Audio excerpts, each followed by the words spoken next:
इम्तियाज भाई मुसलमानों के जो सुलाकर हाउसेस हैं वो तो बंद है, सब लोग जानते हैं।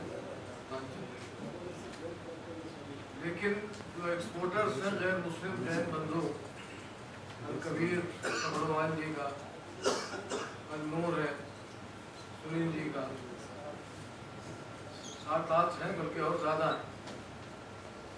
ज़्यादातर जैन बिरादर्स के तो कोई हर्ज नहीं, उनका रहे कोई हर्ज नहीं, हमें उस पर कोई एतराज़ भी नहीं है, हमें कोई एतराज़ नहीं। लेकिन एतराज़ इस पर है कि सारी बिजली मुसलमानों के ऊपर क्यों गिर रही, उनके जानवर क्यों नहीं पकड़े जाते, गौ रक्षक उनके लिए क्यों अपने घरों में बैठ जाते हैं, सिर्फ मुसलमानों के जानवर क्यों पकड़े जाते हैं, इसका जवाब हमारे पास है। हम इससे आगे बढ़कर के एक बात और भी कहना चाहते हैं। अभी हमने कांवड़ में देखा कि उस रास्ते के ऊपर जो मुसलमानों के होटल थे जिनका नाम मुस्लिम जैसा नहीं था, हुकूमत ने उन पर पाबंदी लगाई कि आप अपने नाम से बेचिए, आप अपने नाम से कारोबार कीजिए। लेकिन हम ऐसा नहीं कहते कि आप अल कबीर से कहिए कि अपने नाम सबर वाला इन कंपनी के नाम से कारोबार करें, हम ऐसा नहीं कहेंगे। हम सुनील जी से नहीं कहेंगे कि वो अपने नाम से कारोबार करें, तो बेशक करें, लेकिन हम सोच तो ऐसा सकते हैं कि भाई हमारे साथ ये सौतेला शुरू क्यों हो रहा है, और इसमें जो किसानों पर असर पड़ रहा है ये बात भी वाज़ेह है।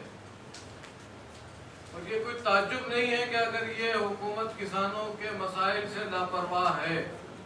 पिछली मरतबा कितने महीनों तक किसान देरी की सरहद पर पड़े रहे, 700-800 लोग उनमें इस दुनिया से जाते रहे, फिर भी हुकूमत के कानों पर क्यों नहीं रहेंगी। वो इलेक्शन अगर नहीं आता तो हो सकता है वो 3 काले कानून वापस भी नहीं होते, वो इलेक्शन की वजह से 3 कानून वापस दे दिए। तो एक तरफ ये हुकूमत किसानों के भी दुश्मन है, माइनॉरिटीज की भी दुश्मन है, दलित कमजोरों पिछड़े हुए लोगों की दुश्मन है। एक जानवर जब स्लॉटर हाउस तक आता है तो उससे पहले कितने लोगों का वो पेट भरता है, लाने वाले, ले जाने वाले, रस्सी वाले, उसके बाद फिर स्लॉटर के बाद भी कितने लोगों का पेट उससे भरता है, खाल वाले, चर्बी वाले, नसों वाले, हड्डी वाले, खून वाले, ये सारे लोग, ये सब देश की इकोनॉमी का हिस्सा है। आप 5वीं इकोनॉमी, दूसरी इकोनॉमी, तीसरी इकोनॉमी की बात करते हैं,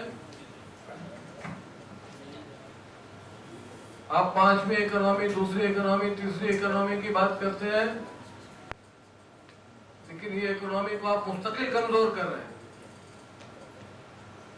अगर यही हाल रहा, आपने तब्दीली नहीं की, हुकूमत ने सोचा नहीं, तो क्या होगा हम तसव्वुर तो कर सकते हैं, लेकिन अभी अपनी ज़बान से हम कह नहीं सकते। हुकूमत को चाहिए कि जल्दी इस सिलसिले में होश के नाखून ले। हमारे जो मुतालबात हैं वो अभी सामने आ चुके हैं। अभी डिप्टी चीफ मिनिस्टर साहब के पास भी हमारे लोग जाएंगे, इंशाल्लाह वहाँ पर भी उनसे बात की जाएगी। अगर ज़रूरत पड़ी तो हम लोग अदालत में भी जाएंगे कुरैशी बिरादरी के साथ। हम आपके साथ हैं, आपके हर मौके पर साथ हैं। इससे पहले भी जब भी ज़रूरत पड़ी हम लोग गए, सुप्रीम कोर्ट तक गए। शंकर दयाल शर्मा जिस ज़माने में प्रेसिडेंट थे, कानून के सिलसिले में हम लोग वहाँ तक गए, उनके पास तक गए मिलने के लिए। हम फिर से उस मदद के लिए तैयार हैं, जो भी हम लोग हैं, जिस लायक भी हैं, हम हाजिर। इस पर कुछ आंदोलन किया जाएगा क्या? अभी कहिए तो अभी सवाल जवाब में आएगा।